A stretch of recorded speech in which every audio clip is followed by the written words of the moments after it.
নমস্কার বন্ধুরা, আমার চ্যানেলে সবাইকে জানাই স্বাগত। তো আজকে আমার চ্যানেলে নতুন একটি সিরিজ চালু করছে আজকে থেকে, যেটা হচ্ছে website development, full stack development, যেখানে ফ্রন্ট এন্ড এবং ব্যাক এন্ড দুটোই এখানে শেখানো হবে। তো প্রথমে শুরু করার আগে বলে রাখি, এটা হচ্ছে একটা একদম বিগিনার ফ্রেন্ডলি বলতে এখানে একদম যে আগেতে যে কোডিং ল্যাঙ্গুয়েজ লাগবে বা কোডিং সম্পর্কে কোনো নলেজ লাগবে এরকম কোনো ব্যাপার নেই। আপনারা যদি একদম কোডিং সম্পর্কে কোনো বেসিক নলেজও যদি না থাকে তাহলে এটা শুরু করতে পারেন, ঠিক আছে। সবার কাছে একটাই রিকোয়েস্ট যে ভিডিওর সাথে জুড়ে থাকুন, এবং যদি ভিডিওটি ভালো লেগে থাকে please please please like, share এবং কমেন্ট করে এবং আমার চ্যানেলকে সাবস্ক্রাইব করে প্লিজ আমার চ্যানেলকে সাপোর্ট করুন। এবং যদি আপনার কোনো বন্ধু বা কেউ ওয়েবসাইট ডেভেলপমেন্ট সম্পর্কে শিখতে চায় বা জানতে চায় তাকেও ভিডিওটি শেয়ার করে দিন। ওয়েবসাইট ডেভেলপমেন্ট শুরু করার আগে বা কোডিং শেখার আগে আমার এইটুকুনি জানা উচিত যে একটা ওয়েবসাইট কীভাবে কাজ করে, তারপরেই আমরা সেটাকে আমরা তৈরি করার দিকে যাবো, তাই তো। আমরা কী করি, আমরা নর্মালি কোনো ওয়েবসাইট অ্যাক্সেস করতে গেলে নর্মালি কোনো ব্রাউজার ওপেন করি। ব্রাউজার বলতে যে কোনো ক্রোম হতে পারে, এজ হতে পারে বা মজিলা ফায়ারফক্স হতে পারে, ঠিক আছে। তো যে কোনো ব্রাউজার আমরা ওপেন করি এবং ব্রাউজার ওপেন করে আমরা এখানে ইউআরএল অ্যাড্রেস বা ওয়েবসাইট অ্যাড্রেস বা ডোমেন যে নামগুলো আছে, যেমন ধরুন amazon.com, ঠিক আছে, বা amazon.com হয়ে গেল, youtube.com হয়ে গেল, ফ্লিপকার্ট হয়ে গেল। তো এরকম ধরনের বিভিন্ন ওয়েবসাইটের যে নাম সেটাকে আমরা ওপরে সার্চ করি, তাই তো। যখন আমি সার্চ করছি তখন কি হচ্ছে, এই যে আমাদের যে সমস্ত ব্রাউজার আছে তারা কি করছে, এই যে রিকোয়েস্টটাকে সেটা সার্ভারে পাঠাচ্ছে এবং সার্ভার থেকে এই ওয়েবসাইটের যে ফাইলসগুলো আছে, ঠিক আছে, ফাইলস বলতে এই ওয়েবসাইটের যে সমস্ত এই যে ওয়েবসাইটের লোগো বলুন, বিভিন্ন ইমেজেস বলুন বা ওয়েবসাইটের যে ডেটাগুলো বলুন, সেগুলো সার্ভার থেকে বা সার্ভারের যে ফাইলসের মধ্যে স্টোর আছে বা ডেটাবেসের মধ্যে সেগুলোকে কী করছে, আবার রেসপন্স হিসেবে আমাদের কাছে শো করছে, ঠিক আছে। তো এবার বলি যে একটা ওয়েবসাইট হলো, তো সেই ওয়েবসাইটকে আমরা নর্মালি দুভাগে ভাগ করব, ঠিক আছে। একটা ওয়েবসাইটকে কী ভাগে ভাগ করব, দুভাগে ভাগ করব, ঠিক আছে। একটা হচ্ছে কি ফ্রন্ট এন্ড, নর্মালি এটাকে আমি টেক্সট দিয়ে লিখি,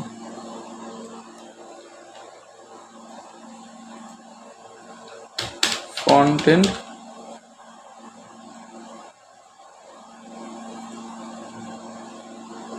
আচ্ছা, এটা কি দেখা যাচ্ছে? দেখা যাচ্ছে না, বড় করে দিই। আমার একটা ফ্রন্ট এন্ড, এটা হচ্ছে ব্যাক এন্ড, ঠিক আছে। তো আমার ওয়েবসাইট দুভাগে বিভক্ত করলাম, ঠিক আছে, বা ওয়েবসাইট ডেভেলপমেন্টটাকে আমরা দুভাগে বিভক্ত করলাম। একটা হচ্ছে ফ্রন্ট এন্ড ডেভেলপমেন্ট বা ফ্রন্ট এন্ড, একটা হচ্ছে ব্যাক এন্ড। তো এবার বলে রাখি ফ্রন্ট এন্ডটা কি বা ব্যাক এন্ডটা কি। এটা হচ্ছে আপনাদের মাথায় একটু কনফিউজ আসতে পারে, যারা একদম প্রথম নতুন তাদের বলছি, তাদের ফ্রন্ট এন্ড আর ব্যাক এন্ডের মধ্যে পার্থক্য হতে পারে। ফ্রন্ট এন্ডটা কি, ব্যাক এন্ডটা কি। তো এবার বলে রাখি ফ্রন্ট এন্ডটা হচ্ছে আমরা চোখের সামনে যে সমস্ত জিনিসগুলো দেখতে পাচ্ছি, যেমন হচ্ছে একটা ইমেজ, এখানে একটা লোগো, এই যে একটা বড় সার্চ বক্স, ঠিক আছে, এখানে একটা কার্টের আইকন আছে, ঠিক আছে, এখানে যে বিভিন্ন ধরনের প্রোডাক্টের যে ক্যাটাগরিগুলো আছে, এই প্রোডাক্টগুলো আছে, সেগুলো সবই হচ্ছে ফ্রন্ট এন্ডের মধ্যে পড়ছে। ফ্রন্ট এন্ডটা বেসিক্যালি একটা ডিজাইনের মধ্যে, যে ফ্রন্ট এন্ড আমরা যে চোখে দেখতে পাচ্ছি সেটা হচ্ছে ফ্রন্ট এন্ড, ঠিক আছে। তো নর্মালি আমি ফ্রন্ট এন্ড যে সমস্ত ল্যাঙ্গুয়েজ লাগে ফ্রন্ট এন্ড শিখতে গেলে সেটা যদি আমি বলে রাখি, তো ফ্রন্ট এন্ডের মধ্যে পড়ছে হচ্ছে নর্মালি আমি তিনটে জিনিসকে আমি ফ্রন্ট এন্ডের মধ্যে রাখছি। তো নর্মালি আমার কাছে ফ্রন্ট এন্ডের মধ্যে পড়ছে HTML, CSS, এটা হচ্ছে জাভাস্ক্রিপ্ট, ঠিক আছে।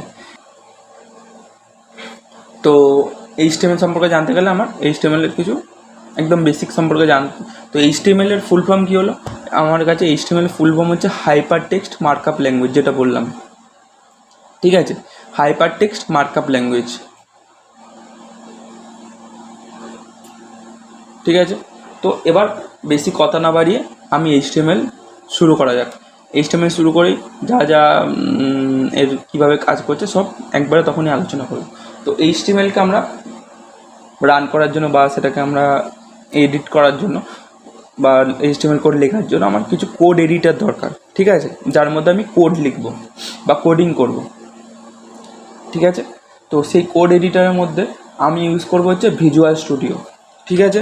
ভিজুয়াল স্টুডিও কোড নর্মালি যারা যারা দেখছো বা জানো না তারা এই ভিজুয়াল স্টুডিও কোড বলে সার্চ করো গুগলে। নর্মালি ভিজুয়াল স্টুডিও কোডের যে অফিসিয়াল সাইট আছে, ঠিক আছে, সেই সাইটেই যাবে, বাকি কোনো সাইটে যাবে না। নিচে অনেক সাইট পেয়ে যাবে, কিন্তু কোথাও যাওয়ার দরকার নেই। একদম প্রথম যে সাইটটা খুলছে https://code.visualstudio.com সেটাই যাবে। একদম গিয়ে একদম আপনার যে ইয়ে আছে উইন্ডোজ না, আপনার যে অপারেটিং সিস্টেম আছে উইন্ডোজ ম্যাক হতে পারে, ঠিক আছে, সেই অনুযায়ী এখানে দিয়ে দেবে, স্মেল করে বলে দেবে যে ডাউনলোড ফর উইন্ডোজ ও ডাউনলোড ফর ম্যাক, ঠিক আছে। এখানে দেওয়া আছে ম্যাক ওএস, উইন্ডোজ, লিনাক্স, ঠিক আছে, আপনার যেটা নর্মালি ও নিয়ে নেবে। তো এখান থেকে ডাউনলোড ফর উইন্ডোজ মারলে অটোমেটিক্যালি ও ডাউনলোড হওয়া শুরু করে দেবে, ঠিক আছে।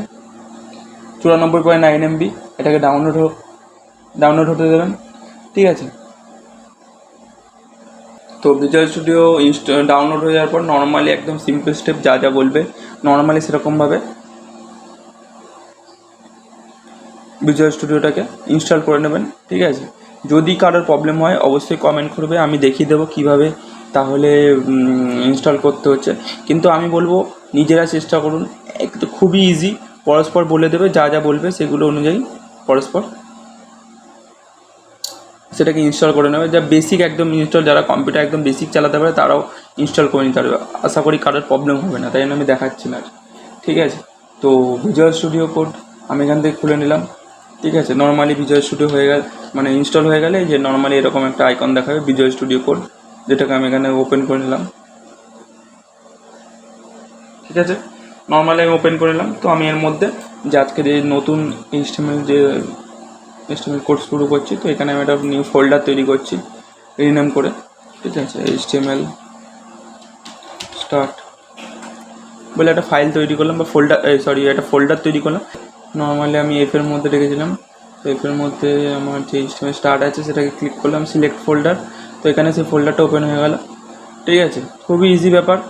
আবারও বলছি, যাদের ভিজুয়াল স্টুডিও কোড ইউজ করতে পারো এবং যাদের আরও অন্যান্য যে সমস্ত কোড এডিটার আছে যদি সেগুলোতে আপনারা কমফোর্টেবল হন, তো সেই সমস্ত কোড এডিটারগুলো ইউজ করতে পারেন, যেমন সাবলাইম টেক্সট এডিটর হয়ে গেল বা নোটপ্যাড প্লাস প্লাস হয়ে গেল, সেগুলোতে আপনারা ইউজ করতে, এমনকি নোটপ্যাডেও আপনারা ইউজ করতে পারেন, ঠিক আছে। কিন্তু নোটপ্যাডে ইউজ করাটা হচ্ছে, নোটপ্যাডে এখন কেউ HTML বা CSS যখন আরও বড় বড় কোড লিখবে তখন একটু অসুবিধা হয়ে যাবে, কারণ সেখানে কোড সাজেশান বা কোড স্নিপেটসগুলো সেগুলো আসে না, বা বিভিন্ন প্লাগইনসগুলো আসে না। তো বেটার হবে এখান থেকে একদম ভিজুয়াল স্টুডিও কোড থেকে একদম স্টার্ট করা, ঠিক আছে।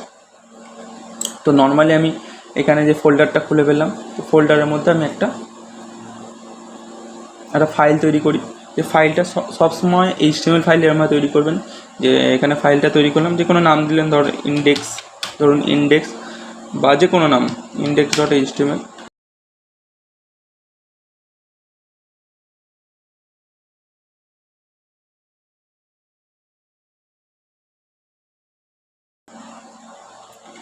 HTML এটা হচ্ছে স্টার্ট, মানে হচ্ছে HTML কোড স্টার্ট হচ্ছে, আর এটা যেটা হচ্ছে সেটা হচ্ছে HTML ক্লোজ হচ্ছে, ঠিক আছে। HTML ট্যাগ ওপেন আর HTML ট্যাগ ক্লোজ, ঠিক আছে।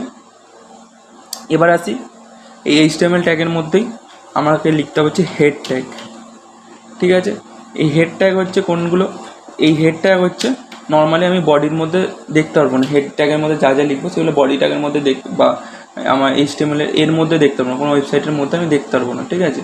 হেড ট্যাগে যা যা থাকে সব এখানে থাকে, হয় টাইটেল বা এগুলো SEO করতে কাজে লাগে, ঠিক আছে। হেড ট্যাগে যা যা লাগবে সেগুলো, এই যে বিভিন্ন CDN দেবো আমি, ঠিক আছে। এগুলো CDN কি বা কি বলছি সেগুলো আস্তে আস্তে বুঝবে বন্ধুরা, বেশি কনফিউজ হওয়ার দরকার নেই।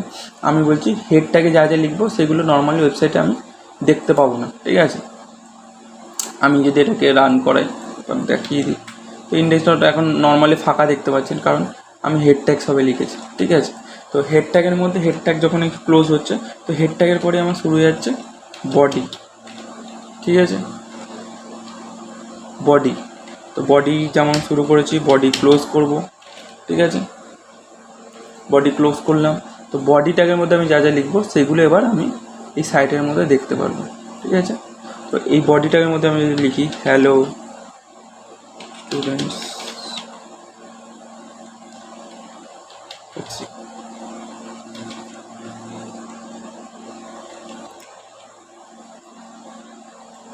ঠিক আছে। এবার আমি যে এই যে বারবার বললাম যে বডি ট্যাগের মধ্যে আমি যা লিখবো সেই সমস্ত জিনিসই আমি একমাত্র এই ওয়েবসাইটের মধ্যে দেখতে পারবো।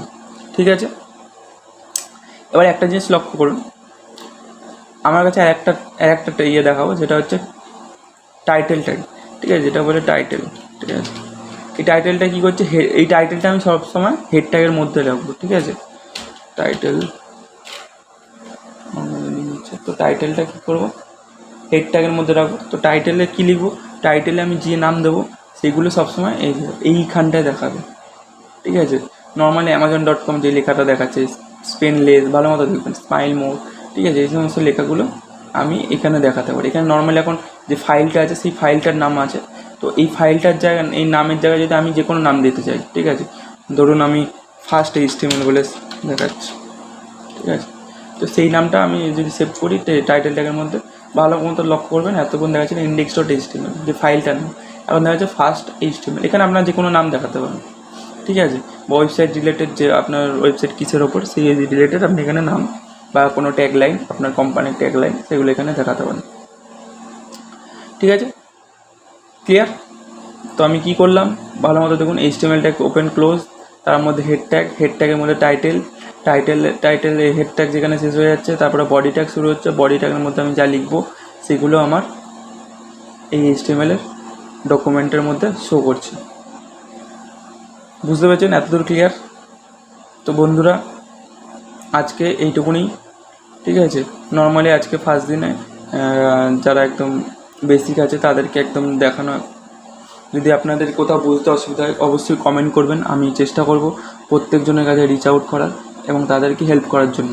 ঠিক আছে, তো ভিডিওটি কেমন লেগেছে বা কোথায় কোথায় কি ইমপ্রুভমেন্ট লাগবে, নিশ্চয়ই ইমপ্রুভমেন্ট লাগবে, কারণ আমি একদম প্রথম স্টার্ট করেছি, হয়তো আমার বোঝাতে কোথাও অসুবিধা হচ্ছে বা আপনাদের আমার কথা বুঝতে অসুবিধা হচ্ছে, বা যদি মনে হয় একটু স্লো পড়াতে বা একটু ফাস্ট পড়াতে বেশি কথা বলে ফেলছি, সেগুলো অবশ্যই সাজেস্ট করবে। ঠিক আছে, আমি সেগুলো চেষ্টা করব। আর বন্ধুরা অবশ্যই চেষ্টা করবেন শুধু ভিডিও না দেখার, ভিডিও দেখার সাথে সাথে আমি কি করছি সেগুলো যেন একদম পাশাপাশি করাটা যদি পসিবল হয় অবশ্যই বেটার হবে সেই জিনিসটা। ঠিক আছে, আর আমি এইটুকুও বলতে চাই যে আমি একদম মাস্টার না। ঠিক আছে, আমি এই ফিল্ডের একদম মাস্টার, মানে সব একদম প্রো লেভেলের জানি এরকম না। তো আমি একদমই, আসলে এই ফিল্ডে এমন একটা ফিল্ড যেখানে তো আমার তো যেটা মনে হচ্ছে, আমার যেটা মনে হয় এত বছর কাজ করার পরেও, যে আমি হয়তো আরও কিছু জানতে হবে। ঠিক আছে, এই জিনিসটা আপনাদের মধ্যেও রাখতে হবে, তাহলে কী হবে, এই যে এখানে নতুন নতুন টেকনোলজি বা নতুন নতুন কনসেপ্ট আসছে সেগুলো আপনাদের মাথায় থাকবে যে হ্যাঁ আমার তো আরও কিছু জানতে হবে। এটা যখনই ভেবে বলবেন হ্যাঁ আমি সব জেনে ফেলেছি, তখনই একটা গড়বড় হবে। তো এই সব কিছু জানার যে ক্রেভিংটা আছে, ঠিক আছে, সেই ব্যাপারটা সবসময় নিজের মধ্যে রাখতে হবে, তাহলে আপনি একটা ভালো ডেভেলপার হতে পারবেন। তো বেশি জ্ঞান দিয়ে ফেললাম। তো যদি ভিডিওটি ভালো লেগে থাকে অবশ্যই আবারও বলছি বন্ধুরা, আমাকে প্লিজ প্লিজ প্লিজ সাপোর্ট করুন। আমি চেষ্টা করব আরও বেটার ওয়েতে আপনাদেরকে দেখানোর। ঠিক আছে, ভিডিও যদি ভালো লেগে থাকে অবশ্যই শেয়ার করে দেবেন। ধন্যবাদ বন্ধুরা।